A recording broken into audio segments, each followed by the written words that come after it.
specializes in and is known for capturing candid moments, documenting authentic emotions, and genuine interactions. Kathleen's intention is to seamlessly navigate both private and public spaces, preserving moments with a unique blend of artistry and storytelling. Her portfolio includes a wide range of client work and personal projects, from short and long-term assignments to select donated services.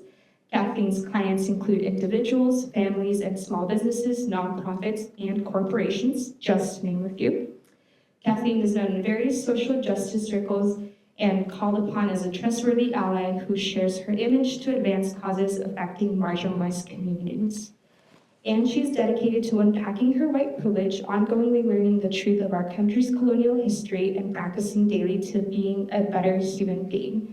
She has served as the Media Circle Director of the All Souls Procession since 2019 and has a side business as a custom perfumer, creating one-of-a-kind fragrance blends for individuals, couples, and businesses.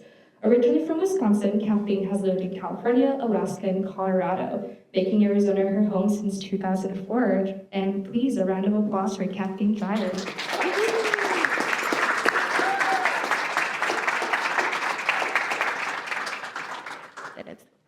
Great, thank you. Good morning, everyone. Thank you. Shake you. Boy, am I nervous. I am usually hiding quite comfortably behind the camera, navigating spaces as clandestinely as I can. Thank you for being here. You could be anywhere today, and you chose to be here listening to me. I really hope I say something of value and of use to you. So thank you. Let me see. To begin, many of you do know me. Many of you are respected colleagues who I love very much. But for those who don't, what I'm going to do is show you a brief video. It'll be a 3-minute video that gives you a cross-sampling of the work that I did in 2023, just because I haven't pulled together a cross-sampling of my work in 2024 yet. So, and while this video is going, I'll just tell you a little bit more about myself because I think it ties in with the theme. So, as Anita mentioned, I was born in Wisconsin, in a small town of, then it was 7,000 or 8,000, called Kaukauna, Wisconsin. If you've heard of Kaukauna Club cheese, that is where I am from. You can still buy that pretty much anywhere. I've seen it in stores here. I am one of 7 children. I am the only daughter in the family. That will tell you a lot about who I am. I am the 6th I'm 6 in the line. I'm very honored to say that my brother Steve is here today. He is my eldest brother. And then also my one and only beloved son, Logan, is here too in the beanie. He is here from the East Coast. Being the only girl, what I found in our family of 7, there's a range of about a decade or so, from maybe a little bit longer, 12 years between my youngest brother, Andy, and my oldest brother, Steve.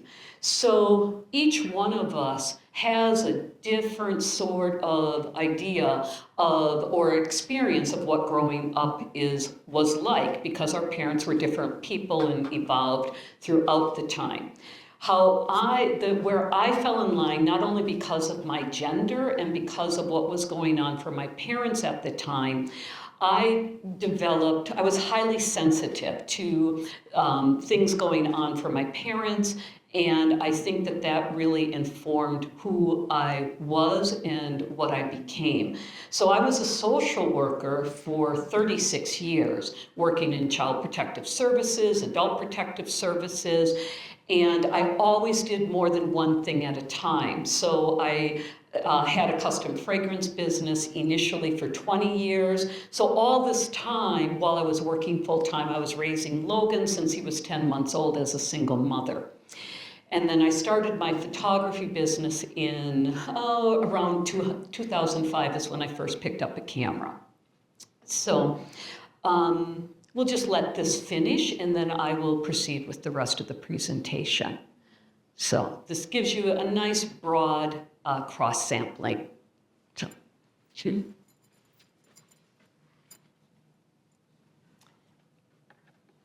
and so you're going to see corporate work, headshots. My baby. All right, yeah, you can go ahead.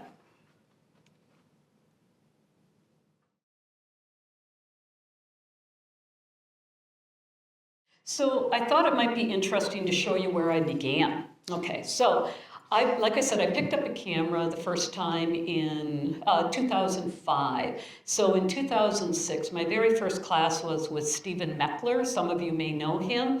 And what I love about Stephen is no matter how bad you were as a photographer, he always had something positive to say about every single person's work. So about this, he said, "Wow, that is really weird." But I sort of like it. And so what it was my son, who you can see here, he's smoking a stick. My friend Nathan, we went down to Bisbee. They dressed up as mimes, and we went through the cemetery and took photos.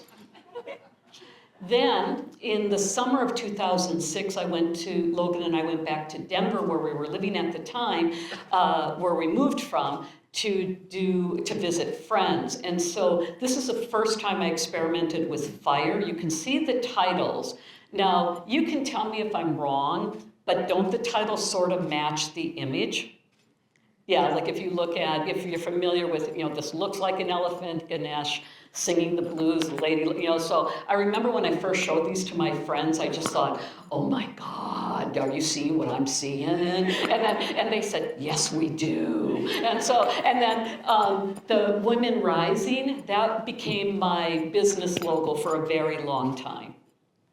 And then this, God, what am I doing? Anyways, I was a betrayed woman, and I took pictures, but at that time I was so new to photography, I didn't even know how to use a self-timer.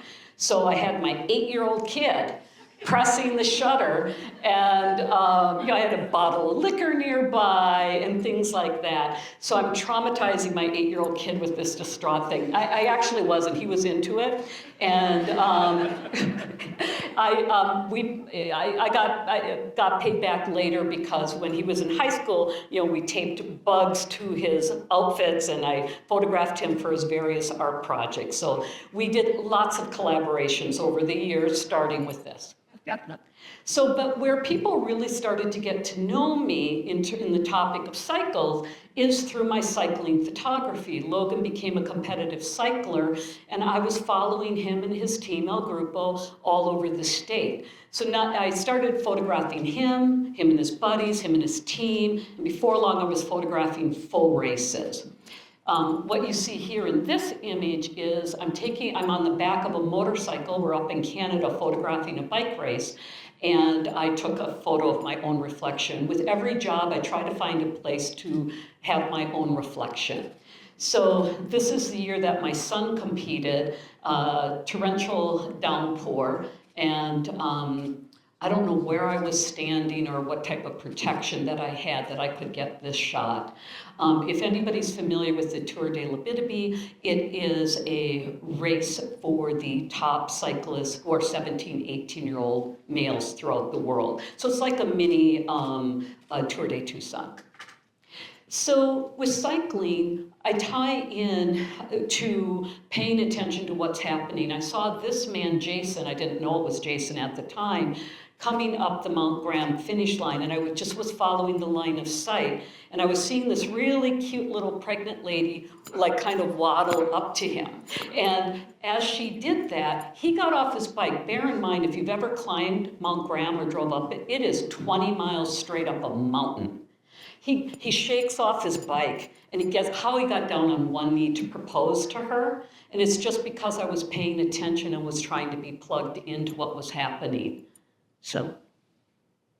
So we mentioned cycles like, menstrual cycles. This is when I became menopausal. So, so you can see this. I'll come over here. So, December 26, 2012. Wow. Today at 2:57. 3 minutes ago, and I literally wrote this 3 minutes after I found out the news. My doctor told me I was officially menopausal. 40 years ovulating, done, just like that. I was pregnant only once in all those years, bearing one son. Then my heart and soul poured through my body into his. But as of this moment, I stand in a forever hormonally modified vessel.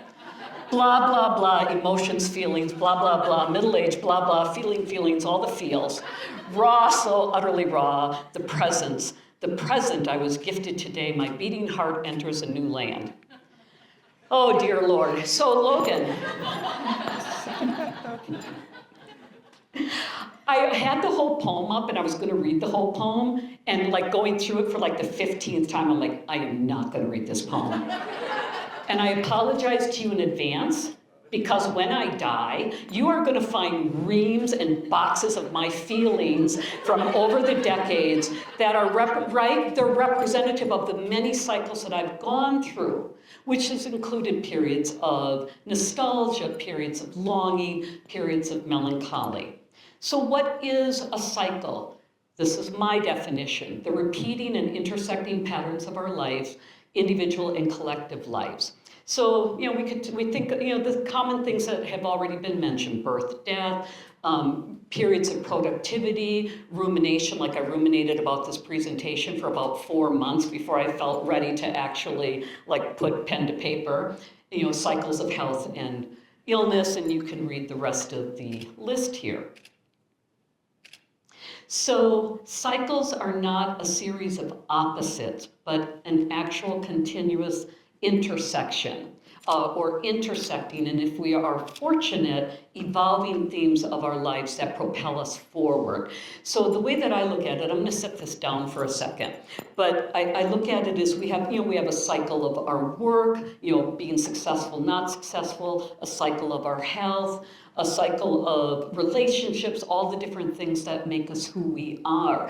But how I see it is, if you picture circles on top of each other, ever evolving, it's like a labyrinth going up, or like a helix or a DNA thread. This is an example of a cycle of my development. So in 2018, when I was in a real low period, I took my self-portrait, which I called a soul portrait. What I did was I instructed myself to look at myself into the lens of my camera as if I was looking at myself in the mirror and thinking loving thoughts towards myself. I began then to invite other people to do that. So I probably took the soul portraits of about 100 people. And so this is where it started, and this is the current version of it. These were all taken this year. And with all of my projects, I often put myself in the photo, which you see here. This particular self-portrait was done on July 4th. I've been really struggling with what is happening in the Middle East, and I wanted to make a statement about it on our 4th of July. So I wrote a poem about it. I think cycles are really closely tied in with intuition. So if you see that orange water bottle on the ground, that is where I was standing. This was in part of the 3-stage Tucson Bicycle Classic race. So I was watching the cyclists come around the corner. There was a slight decline, and I was just watching them. And I was lining up my shot right behind that tree there. I was going to use the branch as the tree as a structure to be a little bit extra cautious. But right as I was doing that, a very loud voice in my head, and we all have had those loud voices that isn't you, but a benevolent helper, screamed at me, "Move right now." And I've learned over the years to listen to that voice. I've been through many cycles to understand that voice means something. So I moved back, and this is the result. So I had enough time. So this guy, all 3 men went down. All 3 men got up and finished the race, so everybody was okay. After the race, I found him and I said, "I got the shot. Do you want to see the shot?" And he said, "Yeah, I would love to see the shot." So I showed him the shot, and he's like, "Oh my God, this is great. Come with me." So he brings me to his mother and says, "Mom, you got to see this." And she started laughing. And I said, "Mom, what are you doing?" He said, "Well, he's standing right here. He's fine." What else can I do? And what he told me is he could see that it was happening. He sensed, he knew he was going to make impact, and he was a football star. So he took the tree like a tackle. Yeah, that was his strategy. So tied in with intuition, I want to tell you just briefly about Teresa and Sam. This is just from 2 months ago. Sam, throat cancer, amputee, missing digits on his hand, going through cancer treatment. Teresa and him really, really wanted to get married desperately because he was worried that he wouldn't make it through the cancer treatment. So, but she hemmed and hawed because her dress didn't come in.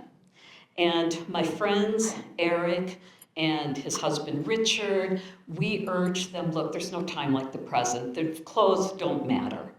So we pulled together in 3 days this intimate ceremony in Richard and Eric's house. And Sam died 3 days later. But they got married. They had their dream, which was beautiful. So I've always done series. This is the very first serious series that I did called Bus Stop Dreams. I'm a social worker at heart. I always have been. And I think that, again, has to do with the cycle of my growing up period, how my role in the family, and how I coped with the different aspects of my family that I thought were challenging. So what I did for 1.5 years is I went around bus stops and I asked strangers 2 questions. Where are they going, tangibly, and where would they like to go? Meaning their hopes and dreams for their future. And so I was using the bus transit system as a metaphor that we are all in this thing called life together. So I realized all of my work seems to be about that. And so, so these are just some samples from that series. She's an attorney who wants to help people who can't afford legal advice. He got out of prison, and his statement was just so simple: I want to have a garden and someone to cuddle with. That was his dream, like so relatable, right? Like what I try to do with my work is I find that I'm trying to look for things to be connecting dots. The woman up in the right-hand corner, she just said, look, I'm trying to break the cycle of how I was raised. And I said, do you think you're doing it? She says, yeah, I do. So I saw this quote a couple weeks ago, and it really seemed fitting. The content of our life is the curriculum of our evolution. If we self-observe, we are shown the way about how to proceed through our life. And in this particular photo, this is just from a few weeks ago, this was during the fun ride of El Tour, and this father was showing his child, there was a white line down the road, he was just showing his child to follow the line and that they would know where they were going. So, where am I going? I have found that over the years, when I'm not working, and my son will testify to you, I work all the time. Last year, I think I did 165 jobs. And I think this year I'm kind of in par with that, somewhere between 140, 150. However, whenever I have downtime, I go out and I document social justice issues. And so you can see these are samplings of multiple events that I have gone out on. I won't make much comment other than to give you a moment to look at them.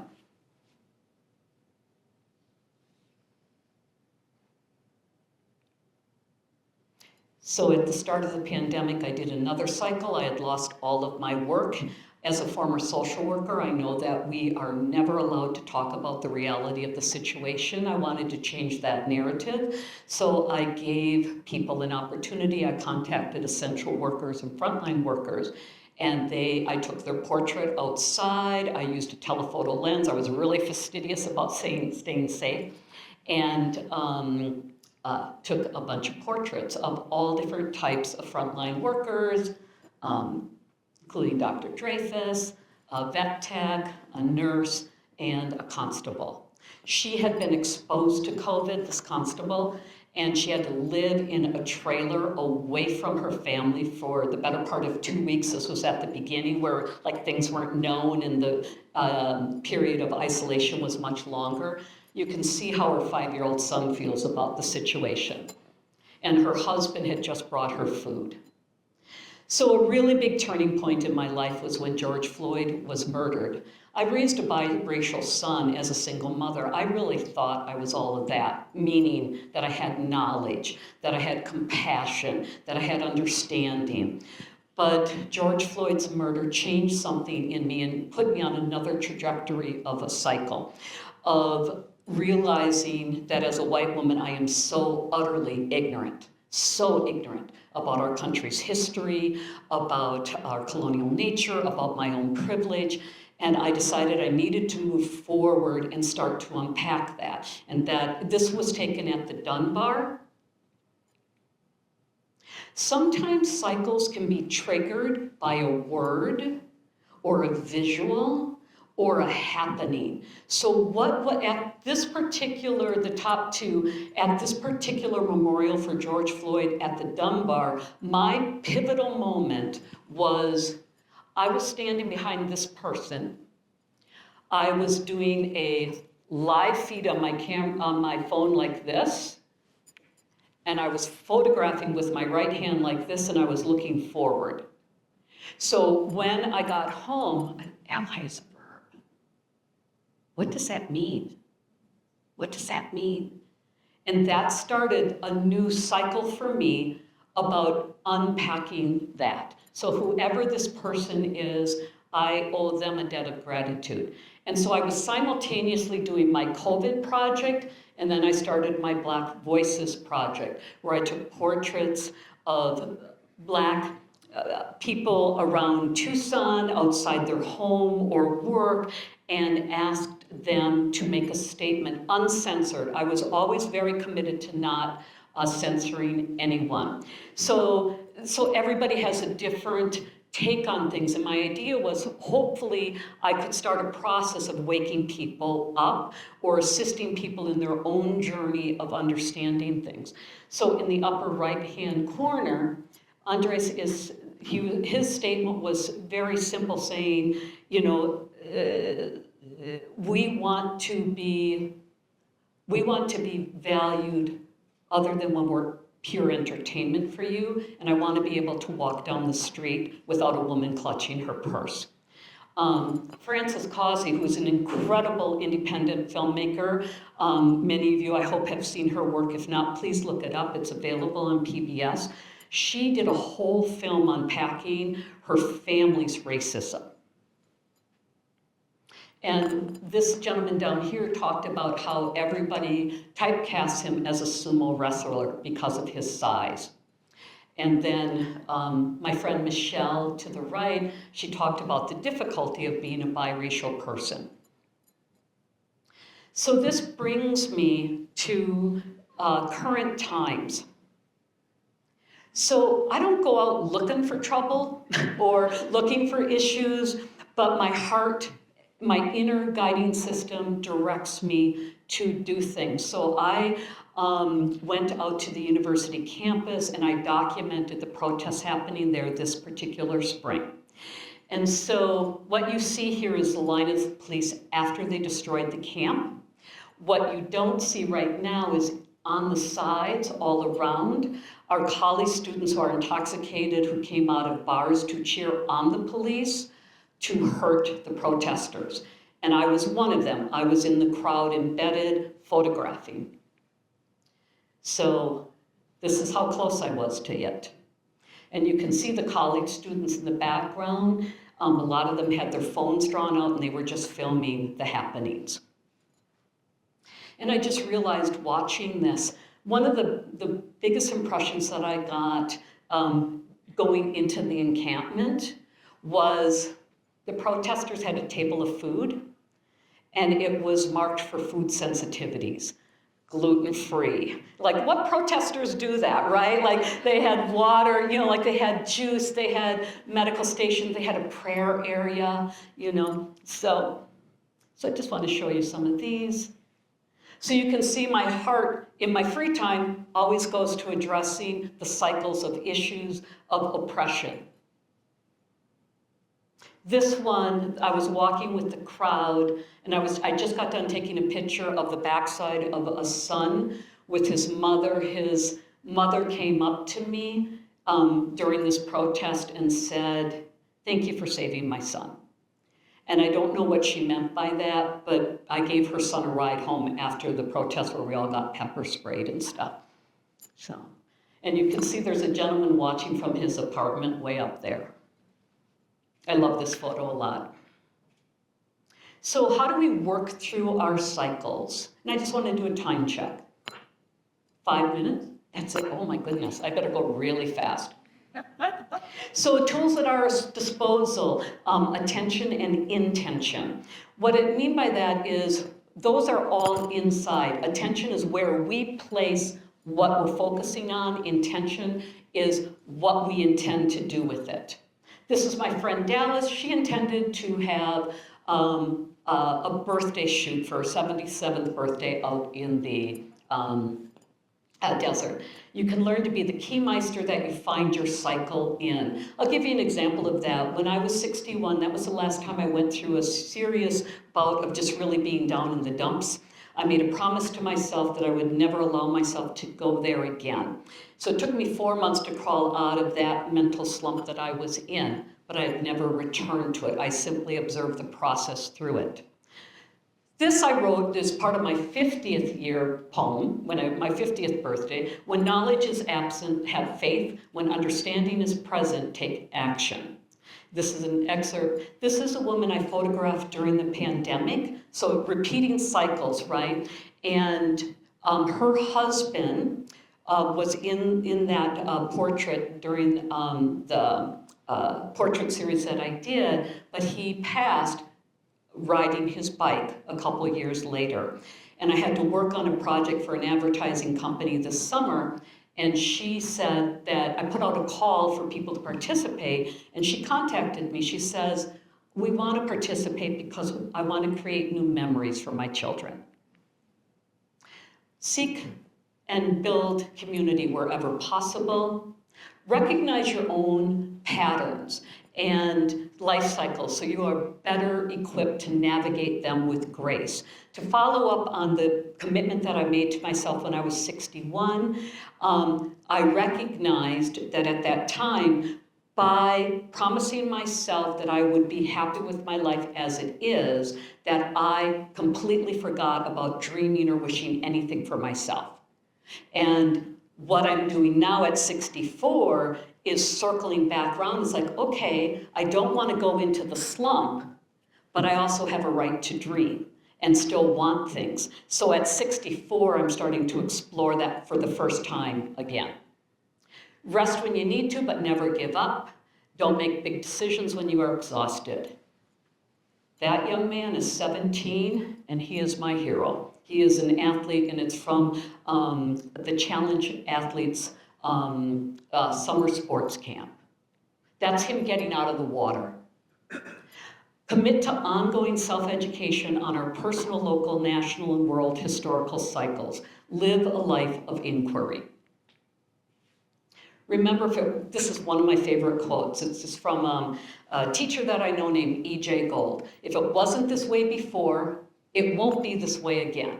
And that's for things that are good cycles and not great cycles. So it keeps me humble when things are going good, and it keeps me optimistic when things aren't going so good. So I remember this phrase whenever I'm feeling especially kind of like frustrated or what have you. We're all in this thing called life together. We are more alike than what separates us, including our relatable life cycles. Maintain yourself a sense of humor and trust that somehow, you made it this far, you're going to find your way out of it. And so as creatives, I think we have an obligation. We make new work in cycles, and I think we have an obligation to express our various art forms in our various ways. And perhaps by doing so, we can illuminate a truth or make a connection or meaning of some sort that perhaps somehow benefits the whole. So what I want to see is I was going to do a brief performance piece that's a work in progress, and I don't know if I have time to do that. It'd be about 3 or 4 more minutes. Okay. So if you're familiar with the Avett Brothers, they wrote a song that I think should have gotten a lot more attention than what it has. It's called We Americans, and it ties in with the cycle that I feel that we should all be in, where our country is, and to be mindful to try to move the needle forward. I grew up with reverence for the red, white, and blue, spoke of God and liberty, reciting the Pledge of Allegiance, learned love of country from my own family. Some shivered and prayed approaching the beaches of Normandy. The flag waves high, and that's how it should be. So many lives lost and taken in the name of freedom. But the story's complicated and hard to read when pages of the book have been torn out completely or obscured. I am a child of Uncle Sam, and I struggle to understand the good and evil. But I'm doing the best that I can in a place built on stolen land with stolen people. Blood on the soil with the cotton and tobacco. Blood on the soil with the cotton and tobacco. Blood on the soil with the cotton and tobacco. Mm-hmm. A misnamed people and a kidnapped race. Laws may change, but we cannot erase the scars of a nation. Of children devalued and disavowed, displaced by greed and the arrogance of manifest destiny. Short-sighted it is to say that it was a long time ago. Not even 2 lifetimes have passed since the time of Lincoln. The sins of Andrew Jackson, the shame of Jim Crow, and time moves slow when the tragedies are beyond description. I am a child of Uncle Sam, and I struggle to understand the good and evil, but I'm doing the best that I can in a place built on stolen land with stolen people. We are more than the sum of our parts, all these broken homes and broken hearts. God, will you keep us wherever we go? Will you forgive us where we've been? We Americans. And I'll stop right there. There's another verse, but I know we're getting short on time. Thank you. And let's move our world together and our community together. Thank